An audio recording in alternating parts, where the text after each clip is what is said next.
Daily Darbar நேயர்கள் அனைவருக்கும் வணக்கம்.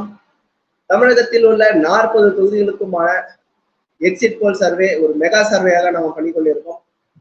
மக்களின் மனதை க்ளோஸா கொஞ்சம் மானிட்டர் பண்ணி முடிந்தவரை துல்லியமாக ஒரு சர்வே ரிசல்ட் கொடுக்கணும், தொகுதி வாரியாக கொடுக்கணும் என்ற முயற்சியோடு இதை பண்ணியிருக்கோம்.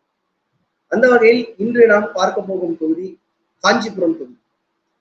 காஞ்சிபுரம் தொகுதியை பொறுத்த வரைக்கும் திமுக, அதிமுக மற்றும் பாமக இடையாக தான் போட்டியிருக்கிறது. இந்த தொகுதியில் பாஜக நேரடியாக களமிறங்கவில்லை.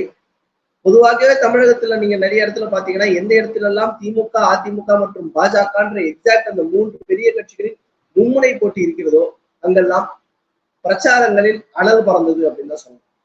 அது ஒரு ஃபயரான பெர்ஃபார்மன்ஸா இருந்துச்சு, ஃபயரான பிரச்சாரங்களா முழுக்க இருந்துச்சு. அந்த பிரச்சார காலம் முழுவதுமே மக்கள் பரபரப்பாக யாருக்கு ஓட்டு போடுறதுன்னு ஒரு கன்ஃபியூஷன் இருந்த அளவுக்கு நம்ம பார்த்தோம். ஆனால் இந்த தொகுதியில் பாஜக சார்பாக பாஜகவின் கூட்டணி கட்சியான பாமகவின் ஜோதி வெங்கடேசன் அவர்கள் களமிறங்குகிறார். திமுக சார்பாக செல்வம் அவர்களும் அதிமுக சார்பாக ராஜசேகர் அவர்களும் களமிறங்குகிறார். நேயர்களே, இந்த தொகுதியின் ப்ரீ எலெக்ஷன் அனாலிசிஸ்ல நம்ம ஒரு விஷயத்த சொல்லியிருந்தோம். காஞ்சிபுரம் தொகுதியை பொறுத்த வரைக்கும் எந்த விதமான பரபரப்பும் இருக்க போவதில்லை.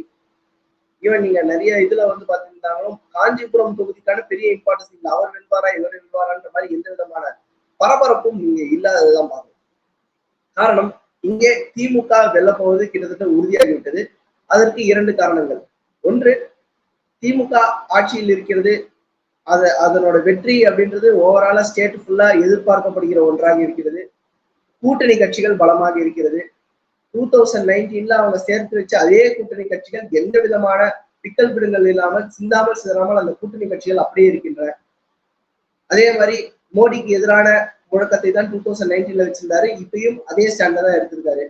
INDA அலையன்ஸ் ஃபார்ம் பண்ணி அது தேசிய அளவில் இடங்களை பிரித்துவிடும். இந்த மாதிரி எக்ஸ்டர்னல் ஃபேக்டர்ஸ் நிறைய இந்த தொகுதியில் ஒர்க் ஆயிருக்கு. காஞ்சிபுரத்தை பொறுத்த வரைக்கும் ஜி செல்வம் அவர்கள் திமுக சார்பாக தேர்ந்தெடுக்க வேண்டும் அப்படின்னு அந்த கேண்டிடேட்டுக்கான ஒரு பிரச்சாரமாக இல்லாமல் பொதுவாகவே எல்லா இடத்துலயும் திமுக வெற்றி பெற போகிறது, அதே நாங்க இங்கு ரெப்ளிகேட் பண்ணிடுவோம் அப்படின்ற மாதிரி இங்க பண்ணியிருக்காங்க. பாஜக இங்கே நிற்காமல் குறிப்பாக பாமகவுக்கு கொடுத்தது அந்த அதிமுக பாஜக கூட்டணி பிளவுக்கான எந்த ஒரு அடையாளத்தையும் விட்டு வைக்கவில்லை தான் சொல்லணும். அதாவது கூட்டணி பிரிந்ததால் சில இடத்தில் அதிமுக ஜெயிக்கிறது, சில இடத்தில் பாஜக ஜெயிக்கிறது அப்படின்னு நம்ம சொல்லியிருக்கோம். ஆனா இந்த கூட்டணி பிரிந்ததால் இங்க பாஜக நிற்காமல் இருக்கிற அந்த ஒரு ஃபேக்டருக்காக மோஸ்ட்லி அந்த அதிமுக பாஜகவோட மியூச்சுவல் வாக்குகள் எல்லாம் அதிமுக பக்கமே சென்று விட்டதே நாம் பார்க்கிறோம். அப்படி எல்லாம் அந்த வாக்குகள் அதிமுக பக்கம் சென்றாலும் திமுகவை வீழ்த்துவதற்கு அளவுக்கு அது ஒரு கன்சால்டேட் ஆகலை அப்படின்றத பார்க்கணும். பாமக இந்த தொகுதியை பொறுத்த வரைக்கும் எந்த ஒரு மிகப்பெரிய எஃபெக்ட் கொடுக்காது அப்படின்றதான் நம்மளுடைய கருத்து கணிப்பு முடிவுன்னு தெரிகிறது.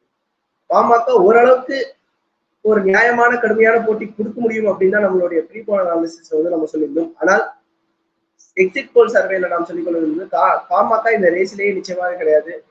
அதிமுக மற்றும் திமுக இடையேயான இந்த போட்டியில் திமுக ஒரு கம்ஃபர்டபுளான வெற்றியை பெற்றுவிடும் அப்படின்னு தான் நம்ம நினைக்கிறோம்.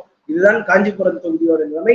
திமுக சார்பாக ஜி செல்வம் அவர்கள் வெற்றி பெற்று நாடாளுமன்றம் செல்வார் அப்படின்றதுதான் நம்மளுடைய கருத்து கணிப்பாக இருக்கிறது. மீண்டும் இன்னொரு தொகுதியில் சந்திப்போம். நன்றி.